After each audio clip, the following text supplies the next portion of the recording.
So this is my favorite line of this song. ¿Y qué es lo que he ganado por ser así tan comprensiva? Solo vivir desesperada en un mundo tan vacío. I can relate to that more than ever.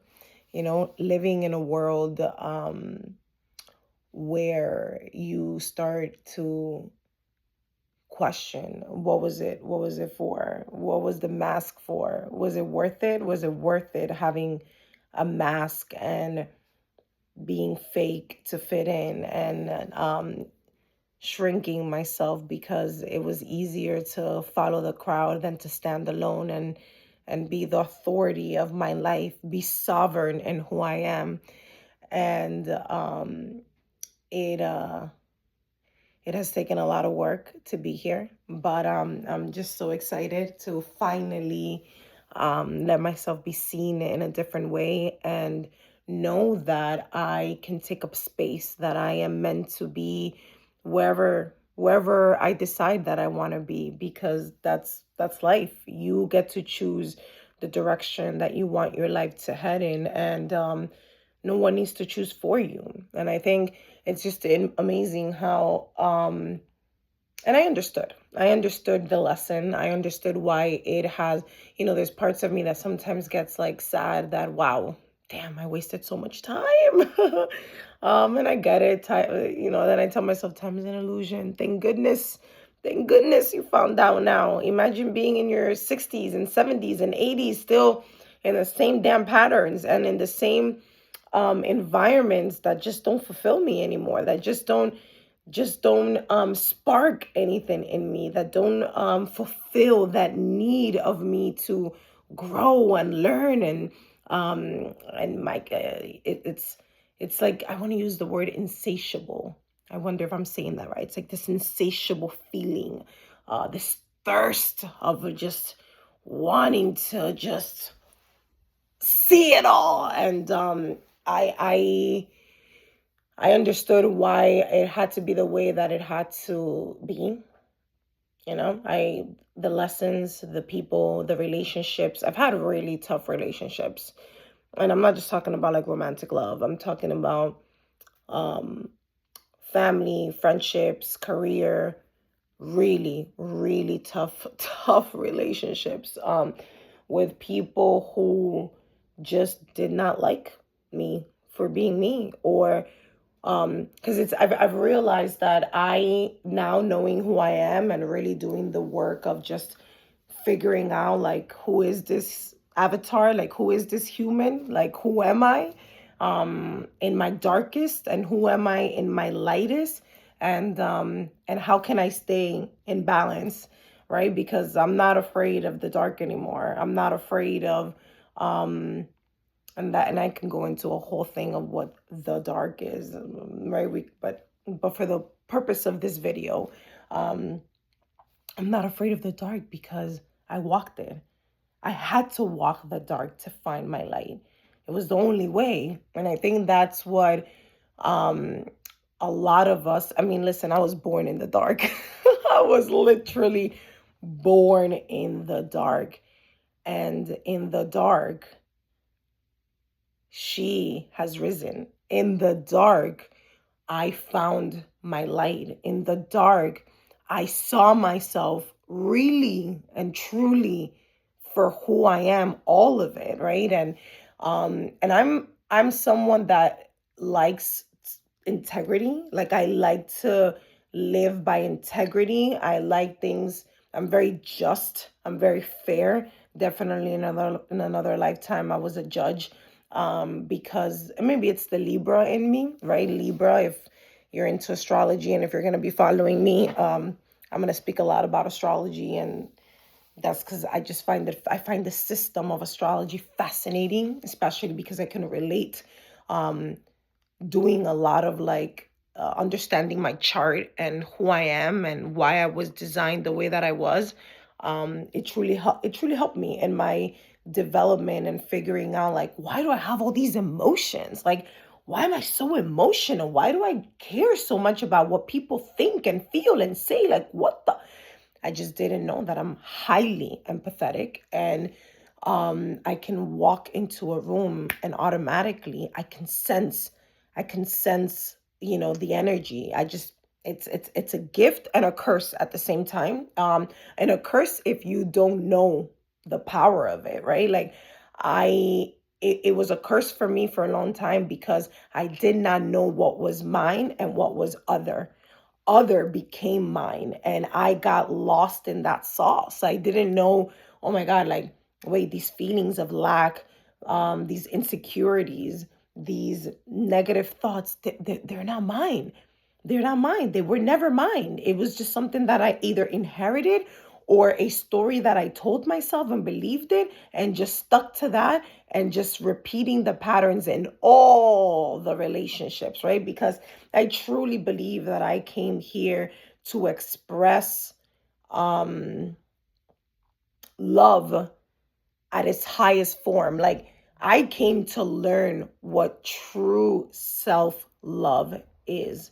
Like, the kind of love that no one can give you. No partner, no child, no career, like this kind of love that I have been tapping into, because I'm just excited to see like what more can this new version of me attract? What more, now that I have made all this space in my life and I feel sovereign in who I am and the power of me, of Edlin, of what makes me me, oh my God, I feel unstoppable. I feel unshakable. And it was not always the case. And it's funny because to the outside world, I look good on paper, right? I look good. I've had my career. I was making $200,000 in my job. That a lot of people in my circle aren't. And I'm not saying that as as a way to boast or be like, no. It's just that I've always been ambitious. I've always been a trailblazer. I've always wanted more out of life. I've always wanted to experience life. And so career, check. Um, the relationships, not checked. But going back to like looking good on paper, like I own my own home, I drive a nice car, I had a great job, but I was empty inside, and I was running on fumes. Is that what they say, right? Like I was running on empty forever. It's insane to me how I don't even understand. Like sometimes I look back and I'm like, how did you even do it? It is a miracle that you have been able to achieve the things that you've been able to achieve in the material world, with so much negativity, with so much jealousy and envy and hate and gossipy and just like, oh my God, the environments that I was in was not sustainable for the person that I've always dreamt of becoming. And last year was one of the best years of my life. Spiritually, it was a year where, oh my God, I found God. I found God, and I found him right here. Him, her, whatever makes your boat happy. I'm not one of those people that, he or God is a her, whatever makes you feel good. I don't, that's not the point. But I found that source, that higher consciousness that we can all tap into, and that really started guiding the way because I started trusting her. That part of me that whispered, and I would just be like, no, go away. What are you doing? Like, what's that? No, we're going this way. And she would just whisper. She was whisper. I remember one of the first times she whispered to me. It was a day that I was going to get married to my first husband. Well, I was going to say my first husband. Well, girl, because a, a chick wants to get married again. So I'll say to the person I was married before to, I remember the day when I was about to walk into the courtroom and she whispered, "Are you sure?" And I was like, even surprised, like, where did that voice come from? Like, what? I'm about to sign these papers. What? I can't back up now. I can't back. Like, no, I'm going to see this through, even though I knew that I shouldn't have. I shouldn't have. Like, that person and me were not aligned, but I forced it. I forced it because I wanted to control whatever image I had in my head, whatever story I wanted to tell myself. I wanted to control that narrative and say, no, I am a person that someone can love. I am a person that someone chose to be with. I am that person. Like, no, I will have this marriage. And I sure did. I was married, and it was it was an experience that I will never take away. It was an experience that if I had to do it all over again, 1,000% yes. Because when I decided the year of 21 to walk away from that relationship and finally say, this is, we're not happy. Like, what are we doing? We're not happy. You're not happy. I'm not happy. What are we holding on to, right? And although it was hard, right, because the comfort, you want to stay in that comfort zone. You want to stay in those things that make you safe, even though they're destroying you. You still want to stay there because it's better than the unknown. It's better than like whatever you think, whatever monster you think is out there. But the monster really is you facing your fears, you facing you facing, why do I need to be chosen? Why? I choose me. I choose me always. And that, my friends, was not an easy choice, but it was the moment I feel that I can think of, because I've always been really big on self-development. I love reading. I like podcasts. Like, always. I've always been this way. So it's not like a new thing that, I would be a hypocrite if I said like, oh yeah, then that's when I started I've always been a reader. I've always been curious. I like philosophy. I like a lot of things. But the moment I left that marriage, it was almost like a signal that I gave to the universe. Oh shit, she's ready. Okay, she's not playing now. Now let's really show her who she is. And that was in 21, my friends. 22, 23, 24, 25, 26. 5 years have gone by. And in those 5 years, I have lost friends. I have shifted relationships with family. I quit my job. I moved. I have traveled. I have experienced what I believe lifetimes in 5 years, but it's been the best work that I'm just really proud of it. I'm really, really proud of the work that I have done on myself. And it has been one of the hardest, but one of the most liberating. And when they say the truth will set you free, oh, I understand that. I so understand that now. And the truth will set you free, but it comes at a price. And sometimes we're not willing to pay the price. Some of us will stay in the relationship because we care about the judgment of other people. We care about what other people are going to think which, mind you, like a little secret between you and I, no one gives a fuck because they're thinking about the same thing. Everyone's in their mind creating little stories where it's an absolute illusion. And if they are judging, that says more about them than it says about you. Why the fuck are you judging me on my lowest? Is that who you are? Is that the kind of person you are? The one that throws rocks at people when they're down? All right, you go find your karma. You go find whatever it is you're looking for. I feel like people that do that just like, how do I say the word that I'm looking for? Help me, God. Rejoice on the misery of other.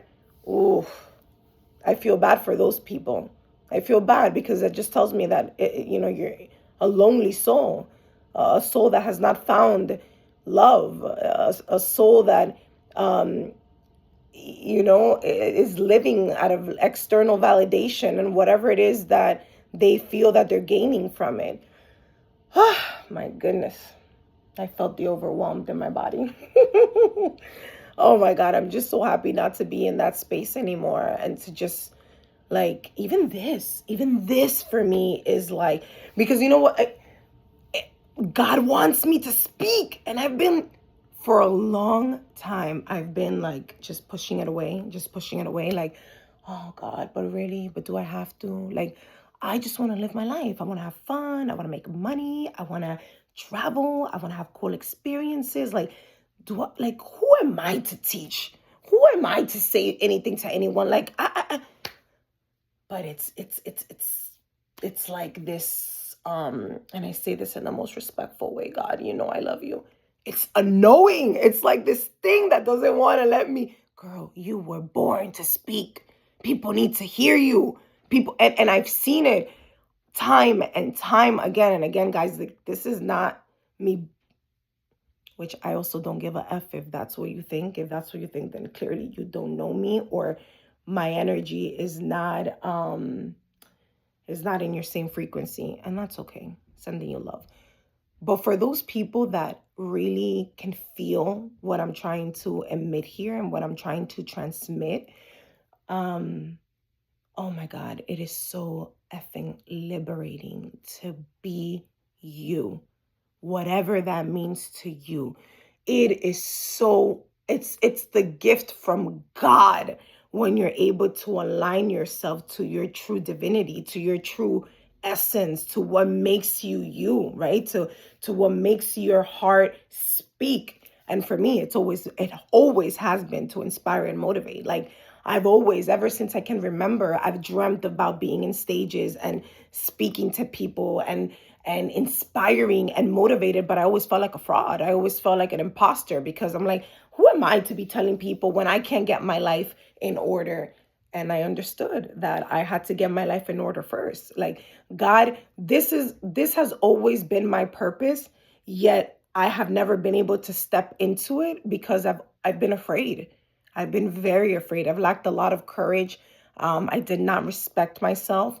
I a lot of disrespect, a lot of betrayals, a lot of ugly stuff. Just a lot of ugly stuff. There's no other way to say it.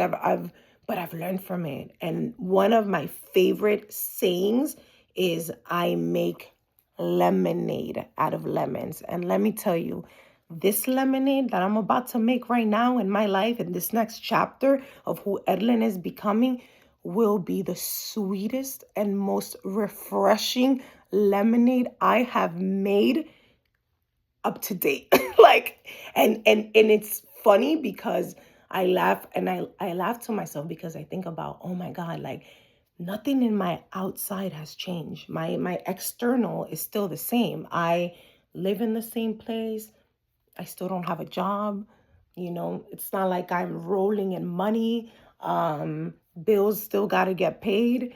But the amount of strength that I have shown myself in these last 12 months, the amount of, oh my God, guys, like, I'm just so, maybe this is like a manifesto of me, um as I'm wearing flowers. How do I say that?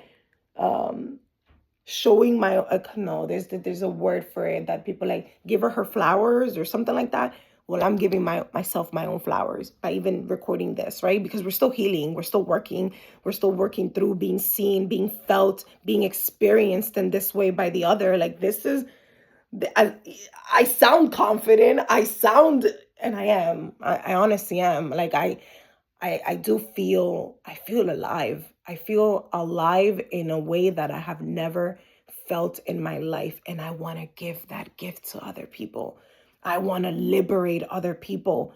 I remember last year, I went to California, and me and my business partner at the time were trying to look for business and whatnot.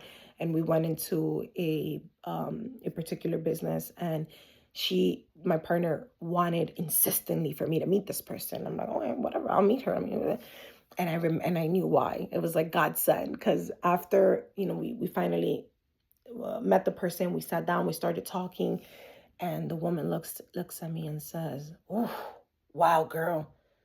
She said something along the lines like, "You." you came here to awaken the dead. And I mean, those are pretty strong words, guys. You came here to awaken the dead. The fuck does that even mean? So I'm like, oh, wow. And this was, so I left my job March of 25. So this was like around May. May was when I went to California. And I'm still like early on my dark night of the soul. I'm still like, so like there was something about the word she said that hit me, but I still didn't believe it. Because I was like, what the fuck does that even mean?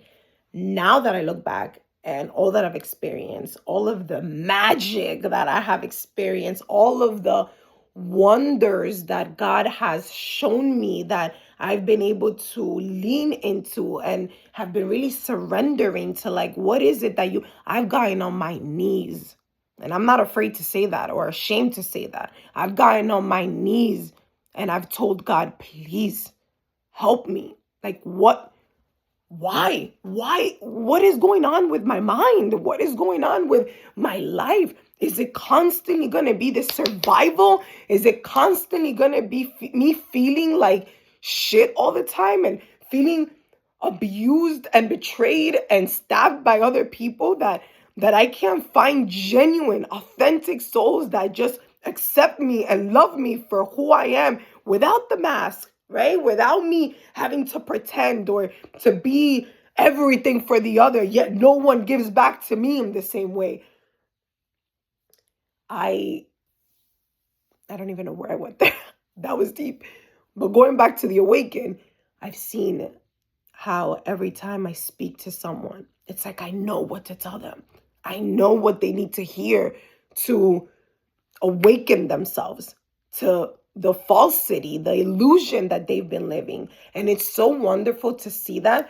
And I also understand that not everyone's ready for it. That's why I'm not liked by everyone, right? And that was also a huge lesson for me, that I would just be like, but why don't they like me? Like, I'm the nicest person ever. Like, really? Like, I I've never felt, guys, like, of course we all feel jealousy and anger and hate and all of these emotions that just make us human. Like, we don't have to be ashamed of the fact that we've been jealous of someone else. And yeah, sure, I've seen another person, another woman, and be like, wow, that's so cool. But even as I'm thinking about it, I don't think I've ever really felt like maybe envy. A friend of mine said that jealousy is when you want something that the other person has, and envy is when you don't want that person to have what they have, or something along the lines. And I've never felt either or. Genuinely, I've always been inspired by other people. I've always been like, wow, like, damn, I have a friend of mine who I think she is just fucking such a badass. I think she's such a badass because I know her story. I know where she comes from. And the way she has been able to build her life, her career, her family life, like her home, it's inspiring. It's inspiring. And it makes me think, damn, but if she could do it, I can do it too. And that's what I want to, that's how I want to pass on the baton. That people see me, hear me, I'm like, damn, but if Evelyn got herself out of a deep depression, out of a deep, dark space in her life, and was able to rebuild herself, because that's what I'm doing right now. I mean, I said bye to my career. I said bye to a lot of people. I don't really have many friends. I don't have a huge circle because it's intentional. Now everything I do in my life is with intention. I've learned two words this past year, that have really resonated with me: intention and discernment. Intention, my boyfriend is big on that, and he was the one that would always like, what's your intention with that? What are you trying to say? Like, what? And that was just medicine to me. Him constantly like challenging me in that way, and like, what is the intention? What is the intention? So intention is big for me, and discernment, like really having discernment of knowing when something is or isn't for you. And and I'll give you this really cool story. Wait, before I said that, I finished the stuff with the awakened the dead. Yeah, no, I've had so many conversations with people that I've said something to them and they're just like, wow, Evelyn, thank you. I needed to hear that. Thank you so much. Like I can see, because that's sometimes what it is. We don't see it. And no one around us wants to tell us because everyone else is afraid, right? I'm not afraid to tell it how it is anymore. And you can either take it as a medicine or you can go off to the corner and explode. I don't know what to tell you. I think that's one of the things that I've had to learn too. I trigger people, and I didn't even know that that was a thing that I did. I didn't know that my light, who I am, how I express myself, triggers people because people don't want to see other people shine, not brighter than them. No, they don't. No, they don't. And it's so sad. It's so sad for me to think that like there's so much abundance in this world. There's so much abundance, yet we are hoarders. We want to hoard. We're in the situation we are in the world because we don't there's no more unity, there's no more community. People don't care about them, about community. It's just about me, me, me, me, me, me, me, me, me. What can you do for me? And then me again. And so I'm like, at some point, I woke up and I'm like, wait, I've been playing this game wrong. Like, I've been this. What are the rules to this game? Because like, I'm here playing a whole totally different game than the rest of the people around me were. And so, I don't necessarily want to play those rules. I don't want to play with those rules because that's just control, keeping us in the matrix, keeping us now I sound like one of those people, but I get it. I get it. It's like this system does not want to see us succeed. The system doesn't want to see us succeed. It's just it's not convenient for them. They want us manipulated by the phones, by the shit that's going on, by the wars, by the constant battle between men and women, Republican versus Democrat. Like, my God, this goes so deep into, if you see how the world is being reflected, we see what's going on because we see it in the reflection of what's happening in the outside world. But I don't want to play a part of that anymore. I don't have to, and neither should you. You don't have to play this part of this nonsense of like, we're human beings. We're here to create. We're here to create. We're here to live, to experience. Like, why are we so whatever? I could get myself on and off, and I'm trying to keep track of the time. But I guess I want to end it with this story because I felt so powerful in this one, guys. Oh, I loved it for me. I love this for me. So this weekend, one of the things that now I'm being asked, and when I say that, God, my spirit, my angels are like, girl, we need to go outside. We need to have fun. Okay, we've had enough of the healing. We did the work that we needed to do. We our eyes are wide open. Our intuition, our compass is straight. We know where we're heading. We know who we are. We know what we like. We know what we don't like. We know how to set boundaries. So like, let's go out and play. Like, don't be scared, because it's scary. Once you've done this work, reintroducing yourself after isolation for so long is so vulnerable because you don't know how the other is going to experience you, and you have these new tools and you're kind of like afraid to use them. So it was just beautiful to see how God was just like slowly pushing me out again, like, okay, my love, it's time, let's go out now. And so this weekend I went out with a friend of mine who I adore. She's hilarious. And we were just having a great time. We did a couple of bar hoppings and we ended up in Dream, down on, I think it's in Chelsea, the Dream Hotel. And so we went up to the rooftop and just like, which by the way, I'm like, oh my God, I'm getting old.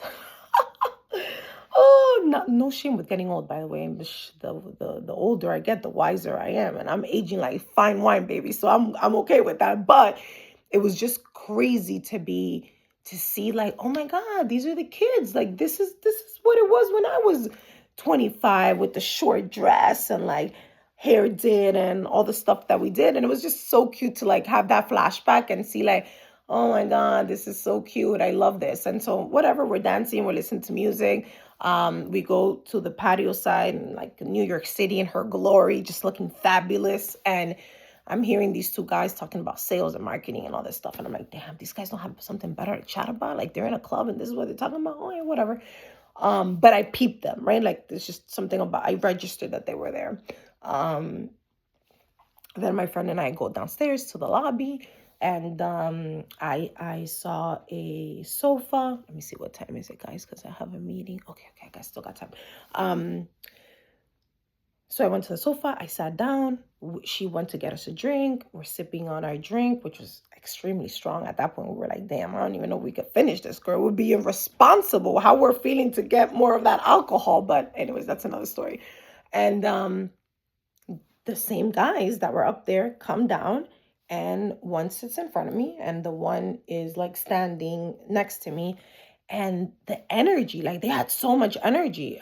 They were drunk. So and I'm someone that loves a good conversation. I'm so thankful that I'm with someone who is equally as social. So like we are both very secure in who we are, and he knows that, like, listen, who is going to love me in this season of my life has to know that I'm free, free. Like I need to express, I need to talk. Like you can't be insecure if you're going to be with me. You just can't be. Like I love people. I love people. I love to like see what I just love it, right? So when I say I want to be free, it doesn't mean I'm trying to do anything crazy, like fix your head right there if that's where you went. But I mean that I can't, I don't want to be restricted and feel like, oh no, I shouldn't be talking to anybody because I have a boyfriend. No, like you respect yourself and you know your boundaries. And so the other person will go as far as you let them, or hopefully, right? Like hopefully they whatever. Okay. So he comes in, he starts talking, and at first I'm not understanding what they're saying. They're like, oh, I'm like, just enjoying my time, blah, blah, blah. And then I started catching on that they were talking about my shirt. I had like this blazer kind of thing. And it was very like loud, like a lot of colors and stuff. And they just kept talking about my shirt and blah blah blah. And they're like, yeah, we were just talking about that in the same shirt. And the guy's like looking, like trying to find the shirt. And I'm just like, okay, I mean, so far there's no harm. There's just a lot of excitement here. So, I'm all for a good time. So then he sits next to me, a little too close, but I kind of shift my body weight a little bit, and he puts the phone, and he's like, look, this is what I'm talking about. And the shirt that he's talking about, it's not the same, but I can understand. Like, it was very colorful, and I'm like, oh yeah. He's like you see, like look at the threads and how each one. And I'm like, oh, okay, yeah, the craftsmanship of the shirt is what that's what is inspiring you. Like that's what, yeah. I'm like, you get it. I'm like, yeah. No, I understand what you're saying. Like I get it. Yeah, pretty cool shirt. And then he starts talking about my hair. I had my hair out. And he goes like, I've heard that you're not supposed to touch a black woman's hair. And I'm like, really? Yeah, I've heard of that. I have not to be honest with you guys, like that's never been a thing for me in the past, and I'll tell you why it is a thing for me now. In the past, I never, if someone wanted to touch my hair or say, hey, can I touch my hair? I would be like, yeah, sure, touch my hair. Like, well, I don't care. Now that I know energy and that I've done a lot of reading and work and energy work, no one's touching my hair. Like my hair is my crown. My hair is like, it's like my essence. It's like my identity. It's my thing. It's no, you're not gonna just touch my crown. And but so the guy is, so I'm like, oh yeah, no, I've heard of that. I mean, in the past, that wouldn't have been something that would have offended me or that I would care about. But now I can understand why, black women wouldn't want their hair touched. And then we start talking about something else. I can't remember because they're just like a lot of energy. And he almost does like the like trying to tempt, like trying to touch. Maybe he was flirting. Maybe he was trying to test boundaries. I have no idea. I don't care. All I remember was like the lion in me. And what I love about this season of my life, and why I'm so passionate about this brand that I'm creating, Softening into Power, is that you don't have to be rude. You don't have to be a bitch. You don't have to be none of that to set your boundaries. I looked at him straight in the eye. I said, do not touch my hair. And I could feel him like just, oh, he was like, oh, I can't. I'm like, no, don't touch. You can't touch my hair. Mind you, by this time around, I've already told them twice, indirectly, I have a boyfriend, right? Because again, I don't have a ring, right? And I'm sure he's trying to shoot his shot, but I'm not interested. And so that, like that right there. And then I started feeling my friend was just getting a little uncomfortable. I felt her energy shifted. And I'm like, nah, that's it. This guy's not going to kill our vibe. We're having a fucking great time. We've had a great time. I'm not going to, like, if he would have came at the situation, we could have had a great time. We could have been sitting, chatting, laughing. At the end, it was gonna go anywhere because I'm not interested. But we could have had a good time. We could have, socialized like people could, right? Of different genders. The point is, he gets up because I guess he got uncomfortable a little bit with me, like putting my boundaries with the hair, and then I said, okay, gentlemen, well, thank you so much. Thank you so much for coming by. But, her and I are having, and I didn't even finish the sentence where he was like, oh, okay, okay, okay, yeah, yeah, yeah, yeah. Like, and then he starts talking more. And then his friend, I'm looking at his friend who's sitting in front of me, is like, the friend is like almost like he's embarrassed for the friend. And I don't know if that was supposed to make me feel bad, but I didn't. I was just looking at both of them like, are we done? Okay, thank you. Thank you so much. Have a good one. I've never felt, I mean, honestly, you had to be there. Like, even like the way I'm telling the story doesn't do it justice because it was just so effing beautiful. And it's not because I put another person down. I never want to do that. I mean, listen, at the end of the day, it's rough out there. I get it. Like, it's rough. Guys are trying to like pick up girls.